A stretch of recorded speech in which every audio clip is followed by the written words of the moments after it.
Bismillahirrahmanirrahim. Assalamualaikum warahmatullahi wabarakatuh. Perkenalkan, nama saya Aulia Putri Yudiana dengan NIM 2006413 dari Prodi Ilmu Ekonomi dan Keuangan Islam kelas 4A. Di video kali ini saya akan membahas sedikit mengenai permasalahan ekonomi makro. Nah, dalam objek pembahasan ekonomi makro ini diantaranya adalah ada permasalahan pada pertumbuhan ekonomi, masalah ketidakstabilan kegiatan ekonomi, masalah pengangguran, inflasi, dan neraca pembayaran. Nah, untuk yang pertama itu pertumbuhan ekonomi merupakan suatu kondisi perkembangan dalam kegiatan perekonomi yang menyebabkan kapasitas barang dan jasa yang diproduksi dalam masyarakat meningkat. Pertumbuhan ekonomi biasanya berhubungan dengan perubahan teknologi. Contohnya, pengenalan internet dan teknologi dalam industri Amerika Serikat yang secara keseluruhan berpengaruh terhadap pertumbuhan ekonomi AS. Permasalahan yang kedua yaitu masalah ketidakstabilan kegiatan ekonomi.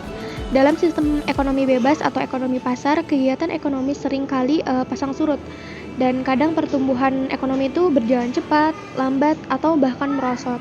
Pergerakan naik turunnya kegiatan perusahaan-perusahaan demi mencapai kemajuan ekonomi dalam jangka panjang disebut konjunktur atau siklus kegiatan perusahaan. Untuk permasalahan yang ketiga ini ada permasalahan pengangguran. Pengangguran merupakan kondisi ketika seseorang yang dikategorikan dalam golongan angkatan kerja belum memperoleh pekerjaan. Nah, hal ini tuh disebabkan oleh beberapa faktor, diantaranya ingin meninggalkan pekerjaan lama untuk mendapat pekerjaan baru yang lebih baik, kekurangan pengeluaran agregat, perusahaan mengganti tenaga kerja manusia dengan teknologi canggih, dan sebagainya. Di Indonesia sendiri, pengangguran ini mengalami peningkatan pada tahun 2020 yang disebabkan oleh pandemi COVID-19. Nah, selanjutnya permasalahan yang keempat adalah inflasi, yaitu kondisi di mana harga naik secara umum dan terus-menerus. Di Indonesia sendiri, inflasi itu mengalami penurunan dari tahun 2019 sampai 2020.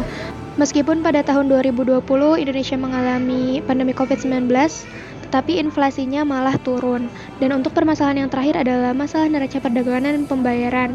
Nah, neraca perdagangan sendiri merupakan ikhtisar yang menunjukkan selisih antara nilai transaksi ekspor dan impor suatu negara dalam jangka waktu tertentu. Sekian yang bisa saya jelaskan, mohon maaf atas segala kekurangannya. Wassalamualaikum warahmatullahi wabarakatuh.